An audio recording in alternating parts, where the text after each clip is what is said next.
Welcome back, America. It's Hugh Hewitt. It's really remarkable that the Milwaukee Brewers are second place in the wild card in the National League with only 83 wins. The Indians are second place in the wild card in the American League with 90 wins. Just going to show that the National League only bats 8 people per side, and they give you an automatic out. It's just an easier team. Joining us to discuss not baseball, but the Iranian crisis is Mike Gallagher, Congressman extraordinaire from Wisconsin, but he's a Brewers fan. I just wanted to point out it's really not baseball.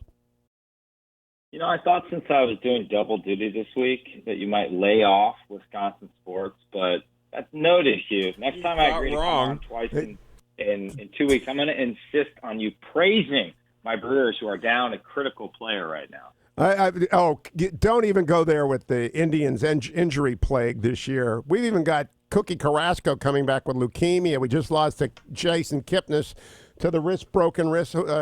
Franco is missed 20 games. I could go forever on that, but I want to talk to you about Robert O'Brien and the Iranian crisis. First of all, on the show this week, when you did your first incredibly difficult 10-minute segment this week. Double duty, I know. It's putting a lot on you, Marine. So you're working 2 10-minute segments this week. That is like being back in the Marines, I think. Stateside duty, not when they're fighting a war, but stateside duty.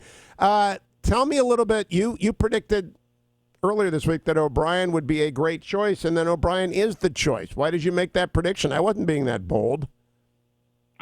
Clearly, I underestimated my influence with Donald Trump because I think it happened about an hour after our segment. It did. Today. But listen, there's a variety of reasons. First and foremost, you and I know Robert well, and he's just a high-integrity human being. He is an absolute patriot. He's someone who will put the interests of the country always ahead of his own parochial or political interests. And he's just a thoroughly high-integrity human being. And you can't underestimate that, particularly when you're dealing with such a challenging array of issues. I think Robert has the sort of moral center to guide him and the entire National Security Council through very difficult issues. The second thing I'd say is that Robert O'Brien has, for years, prior to it being the new consensus position in Washington, D.C., been warning us about the threat posed by China. He is in the right place on the most important geopolitical issue of our time, and that's the fact that the fundamental and most important threat we face, long-term threat, is great power competition with China. And so he will continue the strong approach to China that has been started under the Trump administration. That's critical.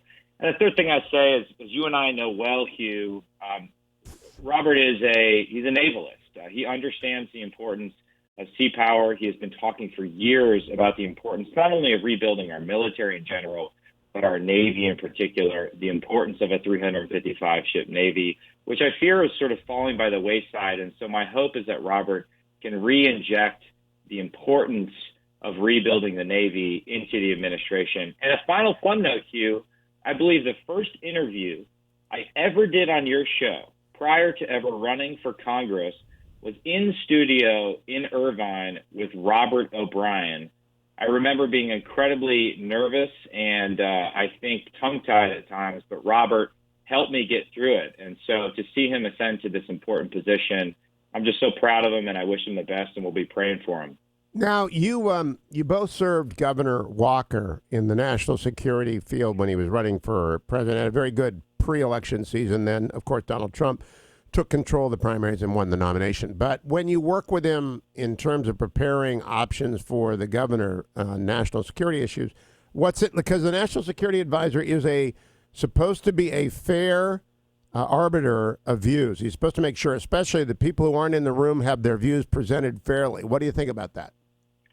I agree. I think that sort of Scowcroftian model of the honest broker is the best model. Now we've had successful national security advisors who had a different model. Kissinger comes to mind, but I just think when you're dealing with principals, whether they're the Secretary of State, the Secretary of Defense, and all the other people that get a seat at that table, you have to do your best to present the president with a range of views and a set of options, and also foster productive debate. Eisenhower, who was famous for his attendance at his National Security Council meetings and the robustness of those discussions, had a great phrase. He used to say, at that table, there can be no non-concurrence through silence. In other words, you can't sit there, say nothing, and then a month later after the decision's been made, say, well, I told you so, when you didn't actually say anything. And so I described Robert, when I tweeted about this, as a high-energy, low-ego individual, and I think that will serve him well in preparing a range of options to the president, because it's not about him at the end of the day. He just wants to make sure that we're considering every angle and doing everything possible to prepare the president to deal with difficult issues. He proved that in the Walker campaign, and I just think he has the right personality and background suited for this position. Now let's talk about taking that general and applying it to the specific. Joe Dunford is quoted by the AP as saying, we're going to have a meeting today at the White House. The president is going to get an options list on Iran. Some of those options will involve force, some will not. And we have, against that background, a New Jersey man indicted on terror charges, allegedly scouted targets in New York City for Hezbollah. There's a lot riding here on what the president chooses to do vis-a-vis the Iranian attack on the Saudi facilities. Mike Pompeo said it happened, so I believe Mike Pompeo. What do you think the president ought to do, and what's a national security advisor's role with a situation like this in the sit room? Well, if I were sitting there, what I would argue to the president as a foundational point is that doing nothing is actually the most escalatory option. In other words, I think there is a concern about needless escalation, certainly a concern about getting involved in another protracted war in the Middle East. I understand that concern, but I don't want that to serve as a straitjacket on our policy. And if we allow ourselves to be intimidated by the Iranian regime, I fear we'll get more aggression, as history shows, and we will get more escalation. So I would make that point.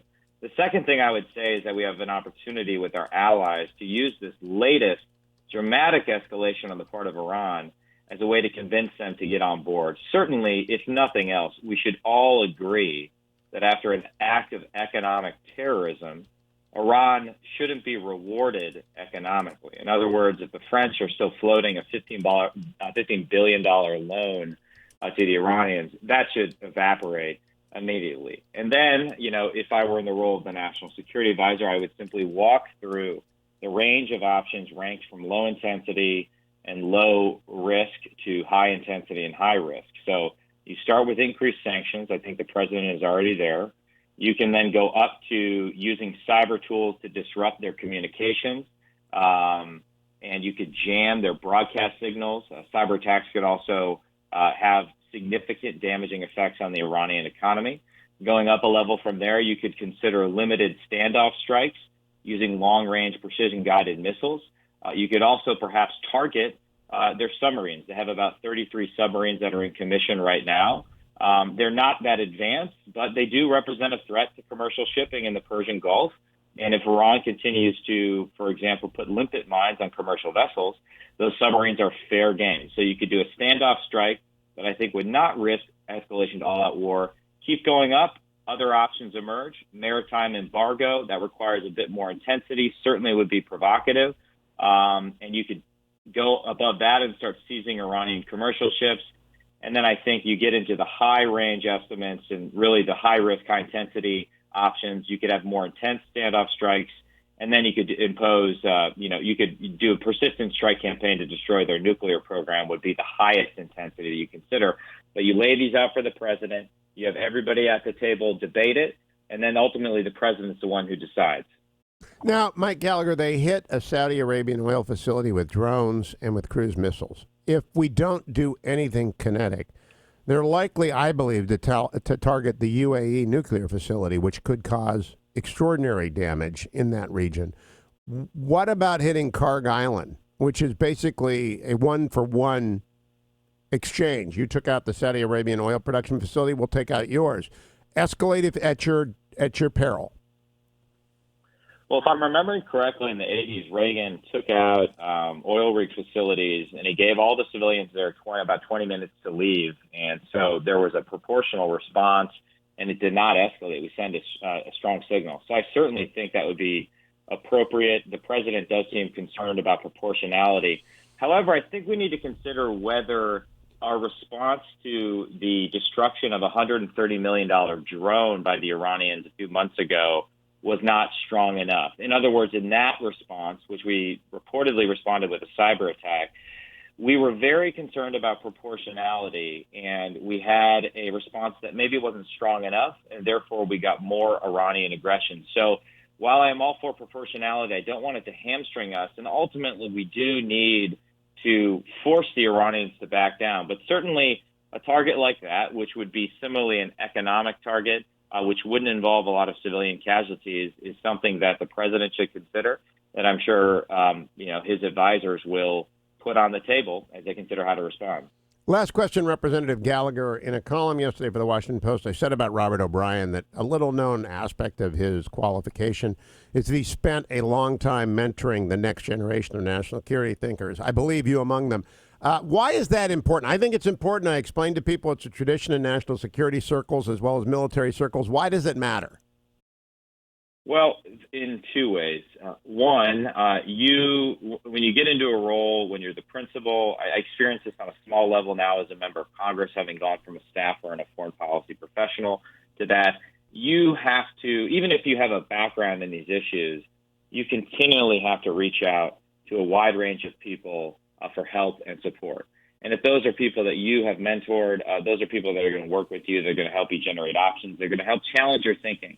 And I think that's related, and that's the second issue I'd say. You need, in these positions, they test you significantly, and you need friends and allies. And it's not just to give you support, it's also people that are willing to push back on you when perhaps you're not headed in the right direction. And Robert has done a fantastic job of mentoring me in my career, and I hope that I can provide support to him and anyone else that's making very difficult decisions on behalf of the United States on the world stage at a time when we face increasing threats from China, from Russia, and certainly from the Iranian regime.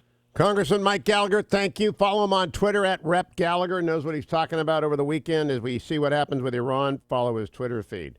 Follow me to drugpricingtruth.com.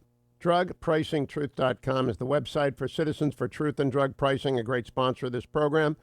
They are in the battle to make Big Pharma reform patent manipulation, and I am with them. Big Pharma took us to lunch in the deal with President Obama during Obamacare.